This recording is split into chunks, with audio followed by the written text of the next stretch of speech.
আমিরে জামাত বাংলাদেশ জামাত ইসলামের আমির ডাক্তার শফিকুর রহমানকে কাছে পেয়ে আহলে হাদিস জনতা উচ্ছ্বসিত, আনন্দে আত্মহারা। আহলে হাদিস মাদ্রাসাগুলো স্লোগানে স্লোগানে প্রকম্পিত, নারাই তাকবীর আল্লাহু আকবার, লিল্লাহি তাকবীর আল্লাহু আকবার। দর্শক, আমিরে জামাত ডাক্তার শফিকুর রহমান রাজশাহীতে গিয়েছেন 11 দলীয় জোটের প্রোগ্রামে। তো স্বাভাবিক, এটা জামাতের পুরনো ঐতিহ্য, অনেকে জানেন না এটা। সেই মৌলানা মতিউর রহমান নিজামীরাও, এমনকি গোলাম আজম সাহেবও রাজশাহীতে গেলে, রাজশাহীতে আহলে হাদিসের কয়েকটা বড় বড় ঘাঁটি আছে। তখন হয়তো বা আব্দুর রাজ্জাক বিন ইউসুফের এই সালাফি মাদ্রাসা ছিল না, কিন্তু প্রফেসর ডক্টর আসাদুল্লাহ আল গালিব অনেক প্রবীণ লোক, তার যে মার্কাজ বা আহলে হাদিসের বেশ কয়েকটা বড় বড় মার্কাজ রাজশাহীতে অনেক আগে থেকে ছিল। তো সেখানে জামাতের আমির, সে হোক গোলাম আজম কিংবা নিজামী, এমনকি আল্লামা সাইদিও যদি রাজশাহীতে যেতেন, তাদের কাছে যেতেন, তাদের সাথে সাক্ষাৎ করতেন। এবং আহলে হাদিস জামাত সুসম্পর্ক এটা ঐতিহাসিক। বিশেষ করে 80-র দশকে, 90-র দশকে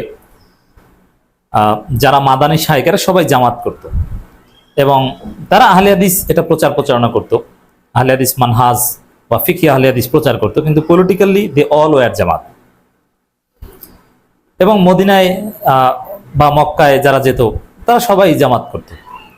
আহলে হাদিসের বড় বড় শায়েখ যারা বাংলাদেশে এসে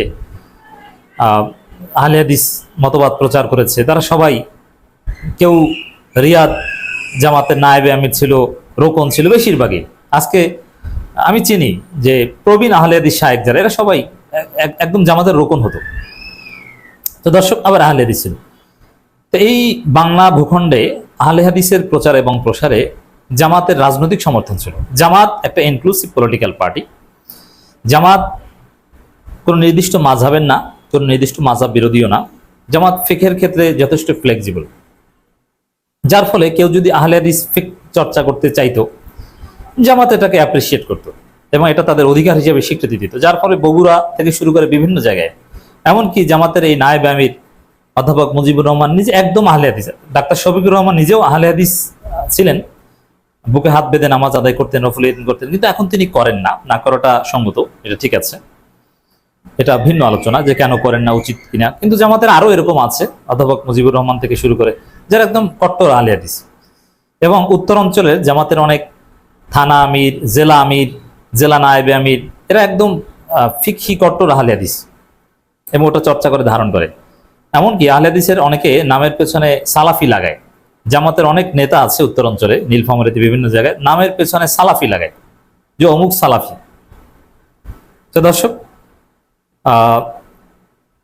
আহলে হাদিস জামাত সম্পর্ক ঐতিহাসিক। মাঝখানে এই যে আজকে আমিরে জামাত রাজশাহীতে গিয়েছেন, সেখানে তিনি সালাফি মাদ্রাসায় প্রবেশ করার সাথে সাথে স্লোগানে প্রকম্পিত সাধারণ শিক্ষার্থীরা সবাই আমিরে জামাতকে দেখতে এসেছে। আমিরে জামাত হাত নেড়ে সবাইকে শুভেচ্ছা জানিয়েছেন এবং আহলে হাদিস মাদ্রাসার ছেলেরা, তারা সবাই তাকে ঘিরে ধরেছে, তিনি আদর করেছেন, তিনি হ্যান্ডশেক করেছেন। মানে একটা অসাধারণ দৃশ্য। দেখলেই বোঝা যায় যে আহলে হাদিস মাদ্রাসার ছেলেরা এবং সেখানে যারা স্টাফ আছে, তারা আমিরে জামাতকে কাছে পেয়ে উচ্ছ্বসিত এবং মনে হয় যেন তাদের প্রিয় কাউকে পেয়েছে। হ্যাঁ, দিস ইজ রিয়ালিটি। এবং আব্দুর রাজ্জাক বিন ইউসুফের মাদ্রাসায় গিয়েছেন, আব্দুর রাজ্জাক বিন ইউসুফের ছেলে আব্দুর রাজ্জাকের সাথে কথা বলেছেন, আরো অনেক শিক্ষকদের সাথে আমিরে জামাত সময় কাটিয়েছেন, নসিহত নিয়েছেন, তাদেরকে হয়তো নসিহত করেছেন। প্রফেসর ডক্টর আসাদুল্লাহ আল গালিব, প্রবীণ আহলে হাদিস নেতা এবং আহলে হাদিস আন্দোলনের সভাপতি বা আমিরে জামাত বলা হয়। জামাতের আমিরকে যেরকম আমিরে জামাত বলা হয়, এরকম আসাদুল্লাহ আল গালিবের অনুসারীরা তাকেও আমিরে জামাত বলেন।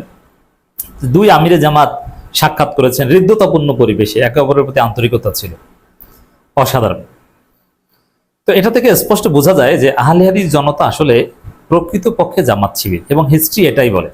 আহলে হাদিসের প্রবীণ শায়েখরা যারা আহলে হাদিসকে পপুলারাইজ করেছে, বাংলাদেশে আহলে হাদিসের দাওয়াতে সবচেয়ে বড় অবদান ছিল কাজী ইব্রাহিমের। কাজী ইব্রাহিম এবং শায়েখ সিফাত হাসান, এরা তো সবাই জামাত।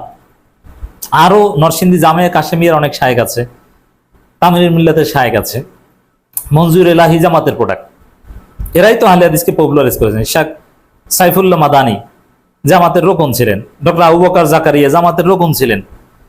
আবু বকর জাকারিয়া জামাতের বিরুদ্ধে অনেক কিছু বলেন, কিন্তু যিনি জামাতের রোকন ছিলেন, এরকম আরো অনেক আহলে হাদিস শায়েখ আছে, এরা সবাই জামাত ছিল। এবং একটা সময় ছিল জাকির নায়েকের যখন উত্থান, তখন সারা পৃথিবীব্যাপী ওয়ার্ল্ড ওয়াইড যে আহলে হাদিস ট্রেন্ড, এই ট্রেন্ড জামাত শিবিরকেও স্পর্শ করেছিল, এবং জামাতের শিবিরের ছেলেরা এরা আহলে হাদিস মানহাজ বা আহলে হাদিস ফিকাহ ফলো করতো। এখন আবার আহলে হাদিস ওইরকম দৃশ্যপটে নাই। আহলে হাদিসের বিরুদ্ধে আমার স্ট্রং ক্রিটিক আছে, আমি সেই দিকে যাচ্ছি না। আমি যেটা দেখাতে যাচ্ছি যে এই যে আমিরে জামাতকে ঘিরে আহলে হাদিসের উচ্ছ্বাস, এই উচ্ছ্বাসটা হিস্ট্রিক্যাল, এটা নতুন কিছু নয়, এবং এটা স্বতঃস্ফূর্ত। প্রকৃতপক্ষে আপনি যান যারা আহলে হাদিস, এদের মধ্যে কিছু তো আছে মাতখালি কিংবা ইহুদি খ্রিস্টানদের দালাল কিংবা Awami League BNP, that's different. But যারা ন্যাচারাল বা স্বাভাবিক আহলে হাদিস, যাদের মধ্যে আলাদা কোনো ধান্দা নাই, যেমন সাইদ খোকন আওয়ামী লীগের, রহমতুল্লাহ এমপি আওয়ামী লীগের, এরা আহলে হাদিস কাম আওয়ামী লীগ, এদের তো একটা আলাদা ধান্দা আছে, এরা তো ফেসিস্ট। কিন্তু যারা নিরীহ, যাদের মধ্যে আলাদা কোনো অ্যাম্বিশন নাই, যারা প্রকৃত সালাফি এবং যারা সৎ মানুষ, তাদেরকে সমর্থন করে, they all were Jamaat, they all are still now Jamaat. এমনকি এই 12 ফেব্রুয়ারি নির্বাচনেও তারা জামাতকে ভোট দিয়েছে। এই জন্য দেখেন বাংলাদেশে আহলে হাদিস অধ্যুষিত এলাকাগুলো, সেখানে জামাত পুরো মানে ব্যাপকভাবে জামাত ভোট পেয়ে ক্ষমতায় আসে, এবং এটা হিস্ট্রিক্যাল, নতুন না। এই যে নুরুল ইসলাম বুলবুল যেখান থেকে এমপি হয়েছেন জামাতের, আপনি খোঁজ নেন, মেসি বা আহলে হাদিস। এবং এই অধ্যাপক মুজিবুর রহমান যেখান থেকে এমপি হয়েছেন, মেসি বা আহলে হাদিস। আরো বিভিন্ন জায়গায় যাবেন, আমি একবার ভিজিটে গিয়েছিলাম উত্তরাঞ্চলে, জামাত অধ্যুষিত এলাকা, জামাতের উপজেলা চেয়ারম্যান ওই উপজেলায় ব্যাপকভাবে, দিনাজপুরের একটা উপজেলায়, সেখানে মানুষ হানাফি মসজিদ দেখতে যায়, যে এই এলাকায় একটা হানাফি মসজিদ আছে, এর মানে 99% মানুষ আহলে হাদিস। এবং ওইসব এলাকার মেম্বার, চেয়ারম্যান, উপজেলা চেয়ারম্যান সব, এমনকি এমপি অতীতে জামাতের হয়েছে। তা আহলে হাদিস যে জামাত, এটা এর বড় প্রমাণ হচ্ছে আমি এতক্ষণে যেটা বললাম, যেখানে আহলে হাদিস অধ্যুষিত এলাকা সেখানেই জামাত নির্বাচনে জিতে। তো এই স্বতঃস্ফূর্ত বা ঐতিহাসিক সম্পর্কে বহিঃপ্রকাশ আমিরে জামাতকে ঘিরে রাজশাহীতে হয়েছে। আপনারা যেটা দেখেছেন এটা এই ইতিহাসের এই সিলসিলা। তবে হ্যাঁ, আহলে হাদিসের মধ্যে মাতখালি একটা গ্রুপ রয়েছে, যারা ইহুদিদের টাকায় এবং আমেরিকার টাকায় যাদের লালন পালন, তারা মুসলিম উম্মার মধ্যে বিভ্রান্তি সৃষ্টি করে। এবং ওই মাতখালি গোষ্ঠীটা ফেসিবাদী আমলে আপনারা দেখেছেন যে এদের লম্ফজম্প দেখেছেন। আওয়ামী আমলে এরা বিশাল বিশাল ফতোয়া নিয়ে হাজির হতো, এবং এরা জামাতের বিরুদ্ধে অমুক তমুক নানান কিছু বলতো। আওয়ামী লীগ নাই, এরা চুপচাপ, এদের মুখ এখন বন্ধ দেখেন। এবং অনেক জামাতের সাবেক রোকন আবু বকর জাকারিদের মতো, আওয়ামী লীগ ক্ষমতায় তারা জামাতের সাথে সম্পর্ক খারাপ করেছে, আর এখন এরা সবাই ঠান্ডা হয়ে গেছে। মানে কিছু দুর্বল ইমানের লোক টাকা পয়সার লোভে পড়ে, বা ইউএস এবং ইসরায়েলের পেট্রো ডলার এবং সৌদি আরবের যে পেট্রো ডলার, ওগুলোর ফাঁদে পড়ে অনেকে ইমান হারা হয়েছে।